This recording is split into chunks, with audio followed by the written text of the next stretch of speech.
নিয়ে আলাপ করার আছে গুরুত্বপূর্ণ বিষয়। অনেকে ভাবতেছে যে আজকে বোধহয় নিকোলরে ধরবো আমি, না আজকে না, আজকে ব্যারিস্টার শাহরিয়ারকে ধরবো। এখন সবাই নড়ে চড়ে বসবি, ব্যারিস্টার শাহরিয়ার আবার কি করলো, কি অপরাধ করলো? এখন ব্যারিস্টার শাহরিয়ার আমাকে দাদা আমার কি অপরাধ, হাসিনার মতো করে। হ্যাঁ, দেশবাসীর কাছে আমি বিচার চাই, কি অপরাধটা কি করেছি? আসেন ওর অপরাধটা দেখি। উনি কইছে সোহাদ্দির বডিগার্ড বঙ্গবন্ধু নামের যোগ্য না, এটা শেফ শোনান। তার মার মতো, তার নানার মতো একটা বিশ্বাসঘাতক। কিন্তু আমি বঙ্গবন্ধু বলতে নারাজ, কারণ উনি এই উপাধির যোগ্য না। কেন যোগ্য না, একটা করে বলি। 73 সালে প্রথম ভোটের কারচুপি বাংলাদেশের ইতিহাসে শুরু করলেন উনি। 73 সালে বিনা প্রতিদ্বন্দ্বিতায় শেখ সাহেবের বিরুদ্ধে যারা দাঁড়াবে তাদেরকে অস্ত্রের মুখে সরিয়ে দিয়ে উনি বিনা প্রতিদ্বন্দ্বিতায় জিতলেন, যেটা শেখ হাসিনা অ্যাডপ্ট করলেন। ৭৭ সালে যখন দুর্ভিক্ষ, যখন আমার বোনেরা বাসন্তীরা জাল গায়ে দিয়ে থাকে, তখন তার ছেলের মাথায় সোনার মুকুট দিয়ে বিয়ে হচ্ছে।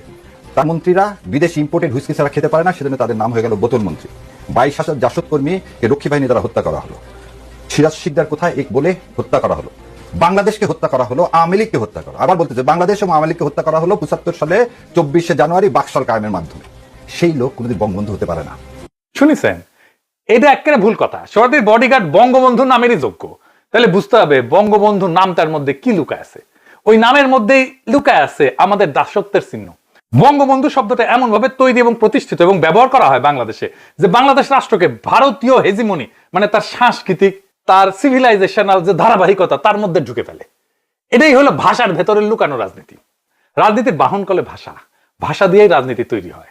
ভাষার মধ্যেই আপনার রাজনীতি খুঁজতে হবে। আমি ব্যাখ্যায় পরে যাব, আগে আসেন আমরা এই বঙ্গ এই শব্দটার মানে বুঝে আসি, আর বন্ধু এই শব্দটারও মানে বুঝে আসি। আজকের এপিসোডের পর আওয়ামী লীগ বঙ্গবন্ধু শব্দটা আর ইউজ করবে না। হাসিনা আমলে ওর জয় বাংলা স্লোগান ইউজ করা বন্ধ করে দিয়েছিলাম। ওই একই কাজ করবো আমরা বঙ্গবন্ধু শব্দটা নিয়ে। আসেন শুরু করি আল্লাহর নামে। আচ্ছা কন্ত, কেন উনার উপাধি বাংলা বন্ধু হইল না? কেন বাংলাদেশের বন্ধু হইল না? কেন বঙ্গ? আচ্ছা একটা কথা বলি, পাকিস্তান হইল বাংলা ভাগ হইল, পূর্ব দিকে পূর্ব বাংলা, পশ্চিম দিকে কি কি পশ্চিম বাংলা না, পশ্চিমবঙ্গ। ওইটা কেন পশ্চিম বাংলা হইল না? আচ্ছা আপনারা জানেন রয়ের চিত্তরঞ্জন সুতার বাংলাদেশে হিন্দুদের নিয়ে একটা স্বাধীন দেশ গঠনের আন্দোলন করেছিল। নাম কি ছিল জানেন? স্বাধীন বঙ্গভূমি আন্দোলন। কেন বঙ্গভূমি, কেন বাংলা ভূমি না? কারণ বঙ্গ এই শব্দটা সংস্কৃতি ঘেঁষা এবং মূলত হিন্দু ভারতীয় পরিভাষা, আর বাংলা শব্দটা মুসলিম শাসন পর্বে প্রতিষ্ঠিত।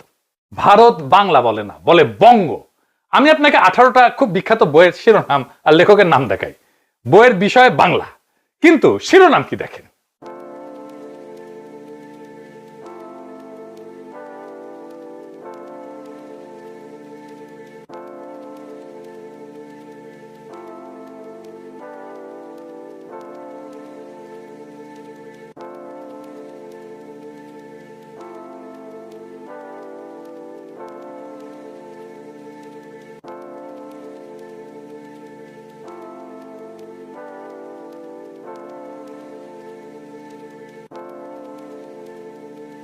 নাম দেখে বুঝিছেন এইগুলা ইন্ডিয়ান লেখক। এমনকি ঈশ্বরচন্দ্র বিদ্যাসাগর বাংলা ভাষাকে বলতেছেন বঙ্গ ভাষা, বাংলা না। কেন কেন কেন কেন? এই প্রশ্নের উত্তর পাইলে বুঝবেন যে কেন বঙ্গবন্ধু, আর বঙ্গবন্ধু মানেটা আসলে কি। বঙ্গ শব্দের উৎস স্পষ্টভাবে প্রাচীন ব্রাহ্মণিক সংস্কৃতি ঘেঁষা। প্রাচীন ভারতীয় এটা জিও কালচারাল শব্দ। মহাভারতে বঙ্গ আছে, বঙ্গ পুরাণে আছে, রঘুবংশে আছে, বৃহৎ সংহিতা আছে, পাণিনির অষ্টাধ্যায়ীতে আছে। বাংলা নাই, বঙ্গ। মহাভারতে বলা হয়েছে অঙ্গ বঙ্গ কলিঙ্গ, এই রাজ্যগুলা এই জনপদের নাম হিসেবে ব্যবহৃত, এটাই বাংলা আসলে। তার মানে বঙ্গ শব্দটা সংস্কৃতি ভিত্তিক ব্রাহ্মণিক ঐতিহ্যের ভাষা প্রকৃতির অংশ। কালিদাসের রঘুবংশ কাব্যে রঘুর দিক বিজয়ে বঙ্গ দখলের উল্লেখ আছে। বৃহৎ সংহিতায় বঙ্গকে একটা নক্ষত্র এবং দিক সংক্রান্ত রাজ্য হিসেবে উল্লেখ করা হয়েছে। এই বঙ্গ ধারণাটা সম্পূর্ণই মুসলিম আগমনের আগের পরিভাষা এবং বৈদিক পরবর্তীকালের রাজনৈতিক ভৌগোলিক ধারণার একটা অংশ। আর বাংলা শব্দ এইটার জনপ্রিয়তা এবং প্রশাসনীকরণ এটা মুসলিম শাসনকালে এবং তুর্কি আফগান মুঘল প্রশাসনে এটার প্রাতিষ্ঠানিক ব্যবহার শুরু হয় 1200 থেকে 1300 শতকে পর থেকে। বাংলা শব্দটা রাজস্বের নথি, ফার্সি দলিল, তারপরে বিদেশি ভ্রমণ কাহিনী এবং পরবর্তীতে মোগল সুবা হিসাবে আনুষ্ঠানিকভাবে রাষ্ট্রীয় পরিচয়ে প্রতিষ্ঠিত হয়। ইবনে বতুতার লেখা যদি দেখেন, ওইখানে কিন্তু উনি বঙ্গ বলেননি, বঙ্গাল বলছে বা বাংলা বলছে। তুর্কি আমলে দলিল পত্রে বাংলা রাজত্ব বলা হয়েছে সালতানাতি বাংলা। 16 শতকে মুঘল প্রশাসনে আকবরের আমলে পুরো অঞ্চলকে সুবে বাংলা বলা হয়েছে। আইনি আকবরীতে যে রাজস্ব দলিল যেটা সেটা স্থানীয় পরিচয় বলা হয়েছে বাংলা। ফরাসি পর্যটক আসছিলেন ফ্রাসো বার্নিয়া, সেও বাংলা বলছে তার লেখায় এই অঞ্চলকে। তার মানে হইতেছে মুসলিম শাসনকালে বঙ্গ থেকে বিচ্ছিন্ন হইয়া বাংলা শব্দটা রাষ্ট্রীয়, ভৌগোলিক এবং জনসমষ্টির পরিচয় হয়ে ওঠে। যেখানে বঙ্গ ছিল রাজ্য বা জনপদের নাম, বাংলা ছিল দেশ, জনসমষ্টির নাম। কিন্তু তারপরেও বঙ্গ শব্দটা ভারতীয় এলিট ব্যবহৃত পরিভাষা হিসেবে টিকে থাকে এবং উপনিবেশিক ভারতেও ভূগোল এবং সাহিত্যিক অভিজাত পরিভাষা হিসেবে বঙ্গ শব্দটাই ভারতীয়রা ব্যবহার করতে শুরু করে। যারা ব্রাহ্মণ, হিন্দুত্ববাদী, মধ্যবিত্ত বাঙালি হিন্দু সমাজ, ভদ্র সমাজ, যারা ইংরেজি শিক্ষিত, তাদের সাহিত্যিক চর্চায় বঙ্গ, বঙ্গদেশ, বঙ্গভূষণ, বঙ্গনারী, বঙ্গ সাহিত্য এই সমস্ত শব্দগুলো প্রাধান্য পায়, কারণ তারা নিজের পরিচয়কে সংস্কৃত নির্ভর ব্রাহ্মণিক ঐতিহ্যের মধ্যে খুঁজে পায়। বঙ্কিমচন্দ্রই বঙ্গ দর্শন লিখছে, বঙ্গদেশের ইতিহাস লিখছে। রবীন্দ্রনাথ বঙ্গমাতা, বঙ্গভাষা এই সমস্ত ব্যবহার করছে। এমনকি ভারতের স্বাধীনতার পরেও পশ্চিমবঙ্গ নাম বাংলা হয় না, পশ্চিম বাংলা হয় না, পশ্চিমবঙ্গ হয়। ভারতের সংবিধান অনুযায়ী রাজ্যের নাম কিন্তু ওয়েস্ট বেঙ্গল, ওয়েস্ট বাংলা না। কিন্তু বাংলাদেশের দৃষ্টিকোণ থেকে লজিক্যাল নাম হয়তো পশ্চিম বাংলা, তাই না? কিন্তু ভারত বঙ্গ শব্দই থেকে যায়, কারণ বাংলা শব্দটা মুসলিম শাসনকালীন পরিচয়, বঙ্গ শব্দটা হিন্দু অভিজাত সাংস্কৃতিক শিকড়, বঙ্গবন্ধু শব্দটাও তাই। বঙ্গবন্ধুর বঙ্গ শব্দটাও অভিজাত হিন্দু সাংস্কৃতিক শিকড় থেকে আসছে। ভারতের রাষ্ট্রীয় পরিচয় সংস্কৃত ঘেঁষা নাম ব্যবহার করার প্রবণতা আছে কিন্তু, যেমন ওড়িশা থেকে ওডিশা করছে, মাইসোর থেকে কর্ণাটক করছে, বেঙ্গল থেকে বাংলা করার বদলে কিন্তু তারা ধরে রাখলো বঙ্গকেই, বেঙ্গলকেই। অর্থাৎ ভারতের দৃষ্টিতে বাংলা হইতেছে ইসলামিক ভাষা, মুসলিম প্রশাসনিক ভাষা, মুসলিম প্রশাসনিক রঙে রঞ্জিত। সেই পরিচয় এড়ায় তারা বঙ্গ এই পরিচয়টাকে ধরে রাখে। যেমন আগে বলছি যে বাংলাদেশের হিন্দু পৃথক রাষ্ট্রের দাবির আন্দোলনের নাম হয় বঙ্গভূমি। এই আন্দোলন যদি হিন্দু আবাসভূমির দাবি করে, তার নাম বাংলা ভূমি না, বঙ্গভূমি রাখাটাই লজিক্যাল, কারণ বঙ্গভূমি নামটা সংস্কৃতি ভিত্তিক। ভূমিও সংস্কৃত শব্দ, বঙ্গ সংস্কৃত শব্দ, এই দুইটাকে মিলায় একটা স্পষ্টভাবে হিন্দু ধর্মীয় ব্রাহ্মণিক সংস্কৃতিকে রাষ্ট্র পরিচয় তৈরি করার একটা চেষ্টা করা হয়েছিল। হিন্দু জাতীয়তাবাদী গোষ্ঠীর কাছে বাংলা শব্দটা মুসলিম সুলতানি রাষ্ট্রের নাম, মুসলিম জনগোষ্ঠীর রাষ্ট্রীয় পরিচয়। এটা মুসলিম সংখ্যাগরিষ্ঠ বাংলাদেশের ইতিহাসের সাথে যুক্ত, তাই তারা দাবি করে বঙ্গভূমি হিন্দু ভূমি, বাংলা ভূমি না। কিন্তু সে কারণে রাজনৈতিকভাবে বঙ্গ শব্দটা তাদের পক্ষে বেশি উপযোগী। হিন্দু ইতিহাস মানে বঙ্গ রাজা, বঙ্গীয় সভ্যতা, বঙ্গদেশ, বঙ্গ সেনা, এইটাই হিন্দুত্ববাদের ভাষাগত শিকড়। আমি লিটারেচার থেকে কিছু উদাহরণ দিই। ধরেন মাইকেল মধুসূদন দত্ত, হে বঙ্গ ভান্ডারে তব বিবিধ রতন। এইখানে বঙ্গ একটা সভ্যতা ভিত্তিক পরিচয়, রাষ্ট্রভিত্তিক না কিন্তু। অর্থাৎ বঙ্গ মানে কোন রাজনৈতিক সত্তা না, বরং একটা সাংস্কৃতিক শিকড়। এই বঙ্গ শব্দটা উচ্চকিত, বর্ণময়, ক্লাসিক্যাল। আমি বলছিলাম না কলকাতার ইংরেজি শিক্ষিত, এটা মধুসূদনের ইংরেজি শিক্ষিত দৃষ্টিভঙ্গি এবং হিন্দু পৌরাণিক ঐতিহ্যের সাথে মিল রেখে ব্যবহৃত একটা লিটারারি হাই ওয়ার্ড। বঙ্গবন্ধুর বঙ্গটাও হিন্দুত্ববাদের একটা লিটারারি হাই ওয়ার্ড। এইটা শিক্ষিত হিন্দু মধ্যবিত্তের কালচারাল সেলফ ডেফিনেশন। রবীন্দ্রনাথও বঙ্গ শব্দটা একইভাবে উচ্চকিত সাংস্কৃতিক পরিচয় হিসেবে ব্যবহৃত।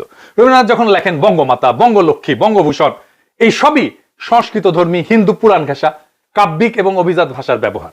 অর্থাৎ রবীন্দ্রনাথের লেখায় বঙ্গ এক ধরনের কালচারাল ক্লাসিসিজম। ইন্ডিয়ার যে ন্যাশনাল অ্যান্থেম আছে না, জাতীয় সঙ্গীত আছে না, ওখানে লিখতেছে সে জনগণ মন অধিনায়ক জয় হে ভারত ভাগ্য বিধাতা, পাঞ্জাব সিন্ধু গুজরাট মারাঠা দ্রাবিড় উৎকল বঙ্গ, বিন্ধ্য হিমাচল যমুনা গঙ্গা উচ্ছল জলধি তরঙ্গ, তব শুভ নাম জাগে তব শুভ আশিস মাগে, গাহে তব জয় ও গাথা। তারপরে ধরেন তার বঙ্গবাণী কবিতায় বঙ্গ আমার জননী আমার ধাত্রী আমার আমার দেশ, কেন গো মাতর শুষ্ক নয়ন, কেন গো মাতর রুক্ষ কেশ, কেন গো মাতর ধুলায় আসন, কেন গো মাতর মলিন বেশ। রবীন্দ্রনাথের কাছে বঙ্গ শব্দটা একেবারেই ইন্দো আর্য তৎসম সাংস্কৃতিক ঐতিহ্যের শব্দ, বাংলা না। বঙ্গ মাতা বঙ্গ লক্ষ্মী মোরে করো দয়া, এখানে বঙ্গ মাতা ভূমি সভ্যতার একটা দেবীকরণ, এটা জনগোষ্ঠী না, এটা কালচারাল হোমল্যান্ড। তাহলে এখন আমার ক্ষুদ্র ভ্রাতার ভগিনীর প্রশ্ন তুলতে পারবেন, তাহলে কেন রবীন্দ্রনাথ আমার সোনার বাংলা লিখলো? গুরুত্বপূর্ণ প্রশ্ন। রবীন্দ্রনাথ আমার সোনার বাংলা কেন লিখছিলেন, এটার উত্তর দিতে হইলে তিনটা স্তর বুঝতে হবে। গানটা কখন লেখা, কোন রাজনৈতিক পরিস্থিতিতে লেখা, কেন বাংলা শব্দটা বেছে নেওয়া হলো, বঙ্গ না।